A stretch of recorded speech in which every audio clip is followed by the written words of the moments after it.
चौधरी साहब के आर्टिकल में लाइन लिखी गई थी और इसी पर तहरीक इंसाफ के सरबरा का जनरल कमर जावेद बाजवा के खिलाफ फौरी तहकीकात का मुतालबा अब सामने आ रहा है। इमरान खान का फौज पाकिस्तान के supreme leader doctor Arif Alvi को खत और यह कहा गया है कि जनाब जो जावेद चौधरी साहब ने अपने आर्टिकल में लिखा था उसके खिलाफ अब कार्रवाई की जाए। इमरान खान का फौज पाकिस्तान के supreme commander doctor Arif Alvi को खत सामने आया है। जनरल बाजवा की हल्फ की खिलाफ वर्जियों की तफसीलात सदर को अरसाल कर दी गई हैं। बतौर सुप्रीम कमांडर साबिक आर्मी चीफ के खिलाफ फौरी तहकीकात का मुतालबा किया गया है। गुज़िश्ता चंद रोज के दौरान अवामी सतह पर होशरुबा इंकिशाफ हुए थे। खत का यह मतन है जनाब, जनरल बाजवा ने जावेद चौधरी के रूबरू एतराफ किया कि इमरान खान को मुल्क के लिए वो खतरा समझते हैं। अब्बास शब्बीर हमारे नुमाइंदे खुसूसी हमारे साथ मौजूद हैं, जरा उनसे मजीद बात करते हैं। अब्बास शब्बीर बताइए मजीद क्या लिखा गया है? लेकिन जो चेयरमैन तहरीक इंसाफ इमरान खान की तरफ से खत लिखा गया है उसमें उन्होंने साबिक army chief general retired Qamar Javed Bajwa के खिलाफ फौरी तहकीकात का मुतालबा कर दिया है। सदर मुमलिकत और अफवाज पाकिस्तान के supreme commander doctor Arif Alvi के नाम ये खत लिखा गया है, जिसमें कहा गया है कि जनरल कमर जावेद बाजवा की जानिब से हलफ की खिलाफ वर्जियों की तफसीलात भी सदर मुमलिकत को अरसाल की गई हैं। बतौर सुप्रीम कमांडर साबिक आर्मी चीफ के खिलाफ फौरी तहकीकात की जाए।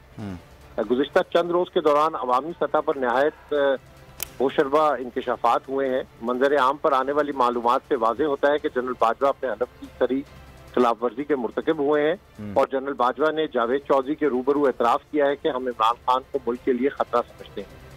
जनरल बाजवा ने यह भी एतराफ़ किया है कि हमारे ख्याल में अगर इमरान खान इक़्तिदार में रहे तो मुल्क को नुकसान होगा, जिस पर इमरान खान ने यह मुतालबा किया है आरिफ अलवी से कि जनरल बाजवा की जानिब से हम के लफ्ज़ का इस्तेमाल तहकीक तलब है और तहकीक की जाए कि जनरल बाजवा की जानिब से इस्तेमाल किए गए इस हम से क्या मुराद है। इमरान खान साहब ने यह भी लिखा है कि जनरल बाजवा को इख्तियार किसने दिया कि मुंतखब वज़ीर आज़म के इक़्तिदार में रहने के बायस मुल्क के लिए खतरनाक होने के हवाले से फैसला करें। ये फैसला सिर्फ और सिर्फ पाकिस्तानी अवाम का है और वो जिसे मर्जी चाहे वज़ीर आज़म मुंतखब करें। ये इमरान खान साहब ने मजीद इस खत में वाज़ेह किया है कि जनरल बाजवा का इस ज़मन में खुद को फैसला साज बनाना आइन के आर्टिकल 224 और तीसरे शेड्यूल में दिए गए हल्फ की खिलाफ वर्जी है। जनरल बाजवा ने अपनी गुफ्तगू में नैब को कंट्रोल करने का दावा भी किया है। इस दावे की हकीकत से जनरल बाजवा ने तस्लीम किया कि उन्होंने शौकत तरीन के खिलाफ नैब का मुकदमा खत्म करवाया। जनरल बाजवा का ये दावा भी खिलाफ वर्जी है उनके हल्फ की। इमरान खान साहब ने आइन के तहत अफवाज पाकिस्तान बजाते खुद वजारत दिफा के मातहत एक डिपार्टमेंट है। आइनी नज़्म ज़ब्त के तहत सिविलियन हुकाम या खुद मुख्तार इदारे फौज के मातहत नहीं है। अच्छा। तो पाकिस्तानी सहाफ़ी आफ्ताब इकबाल के हवाले से भी इस खत में जिक्र किया गया है कि तमाम तफसीलात अपने वीलॉग के जरिए कौम के सामने रखी हैं। जनरल बाजवा की जानिब से वज़ीर आज़म से की जाने वाली गुफ्तगू की रिकॉर्डिंग्स आर्मी चीफ के हलफ और बुनियादी इंसानी हकूक़ की संगीन खिलाफ वर्जी है। ठीक है जनाब, समी इब्राहिम साहब ने इस वक्त में जो ज्वाइन किया, जरा उनसे भी मजीद बात करते हैं।